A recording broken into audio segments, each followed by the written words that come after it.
Best ফ্রেন্ডের লাইফের special দিনে ওদের বাড়িতে গিয়ে কি কি খাবার খেলাম চলো তোমাদের সাথে শেয়ার করি।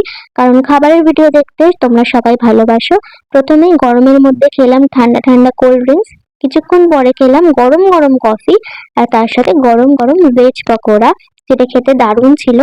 এরপর অনেক রাত্রে আমরা বসলাম মেন কোর্স খেতে, যেখানে প্রথমেই ছিল পনির পাসিন্দা, তার সাথে ছিল স্যালাড আর সস। এটা খেতে দারুণ ছিল। পানির পাসিন্দার ভেতরে স্টাফিংটা কিন্তু খেতে সত্যি ভালো ছিল। এরপরে আসলো সাদা ভাত আর তার সাথে কাতলা কালিয়া। আর আমি নিয়েছিলাম পেটির পিস, কারণ পেটির পিস খেতেই আমি সব থেকে পছন্দ করি। আর আমি কিন্তু আমার বেস্ট ফ্রেন্ড মানে আমাদের ব্রাইড টু বি ওকে নিয়েই বসেছিলাম, কারণ না হলে এত রাতে ওর আর খাওয়া হতো না। সবার লাস্টেই আমরা লাস্ট ব্যাচে খেতে বসেছিলাম। যাই হোক, এরপরে আসলো বাসন্তী পোলাও আর তার সাথে চিকেন কষা। এটাও কিন্তু খেতে খুব ভালো ছিল।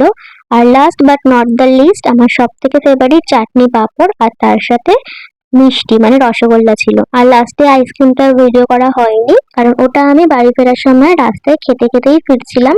তো এই ছিল সেদিনকার খাওয়া দাওয়া।